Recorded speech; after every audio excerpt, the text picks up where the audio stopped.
tout le monde, bienvenue sur ma chaîne Bonne Informatique.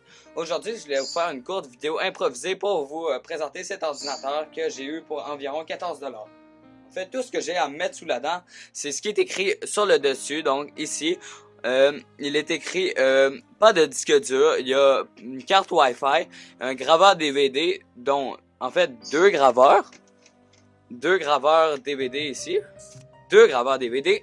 Ensuite, on a une carte vidéo de 128 MB et on a 2 GB de RAM, supposément, et un Athlon 64 3000+. Donc, premièrement, c'est tout ce que je sais, mais on va voir plus profondément ce qu'il y a à l'intérieur.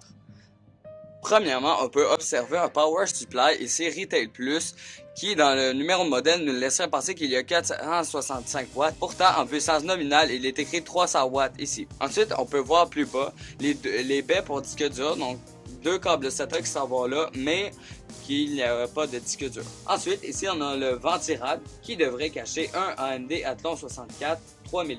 Donc, on peut voir que le Power Supply, premièrement, qui a été changé apparemment, puisqu'il est beaucoup plus puissant et que il y a sûrement 10 broches sur 12 qui sont utilisées pour l'alimenter. On peut voir aussi que c'est une carte mère Asus. Ici, on peut observer de la SDRAM.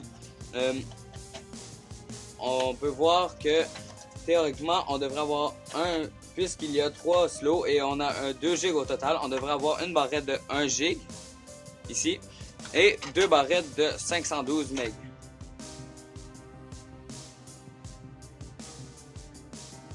Deux lecteurs graveurs DVD en avant qu'on peut observer et même un lecteur de disquette ici.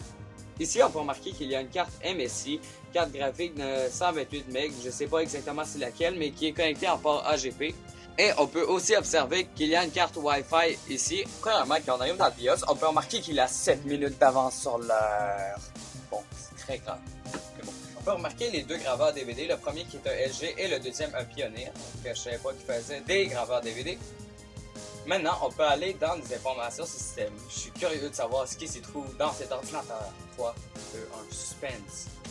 Premièrement, ce qu'on peut observer, c'est que c'est un processeur, qu'il y a un seul processeur évidemment. Je ne sais pas si c'est un 2 cœurs ou un 1 cœur, mais on peut voir qu'il est à 2 GHz. Ensuite, on peut voir la mémoire qui, que comme j'avais démontré, une barrette de 1 GB et 2 barrettes de 512 mégaoctets de DDR tout court.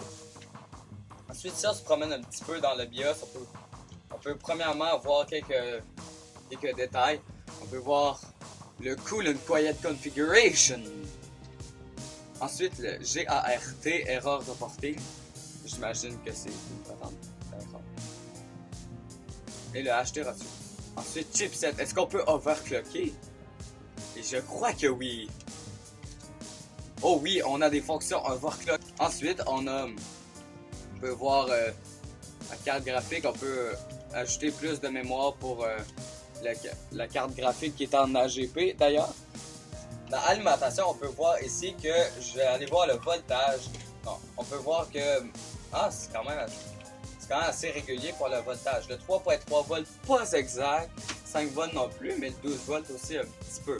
Donc c'est sûr que notre alimentation qui est un... Ensuite, on peut contrôler le Q-Fan Control qui permet de contrôler les limites de température avant que les ventilateurs partent. Ce que je peux noter aussi, c'est que le radiateur sur la... Oh, je pense qu'on va avoir Fedora. Mais ce que je peux noter, c'est que la carte graphique, le radiateur est vraiment brûlant. Je suis pas capable de laisser mon doigt dessus, il est vraiment brûlant. Et le Northbridge aussi est super brûlant. Peut-être qu'on va avoir Fedora en live après environ 5 minutes d'attente. On va aller voir tout de suite ce qu'il y a à l'intérieur de cet ordinateur. Plus de détails. Évidemment, je n'ai pas mis de disque dur dedans. Je suis sur un CD-ROM live, donc c'est sûr que c'est pas très vite. Mais en tout cas, ça a été capable de démarrer quand même. Hein? C'est déjà ça. On va aller voir System Monitor. Presque à 100 toujours. Je sais pas trop c'est quoi qui le prend, mais pourtant il est super froid. Donc c'est ça, une mauvaise compatibilité système avec un processeur AMD. On peut voir que c'est pas une version très rapide puisqu'elle est live, mais d'après moi il y a quelque chose qui le fait bugger puisqu'il est vraiment pas très rapide et la carte graphique est brûlante. On peut voir ici mon processeur AMD Athlon 3000. Donc c'est tout pour cette vidéo de bonne informatique. N'hésitez pas à vous abonner et à laisser un pouce bleu si vous avez aimé. Revoyons-nous dans une prochaine vidéo. Salut!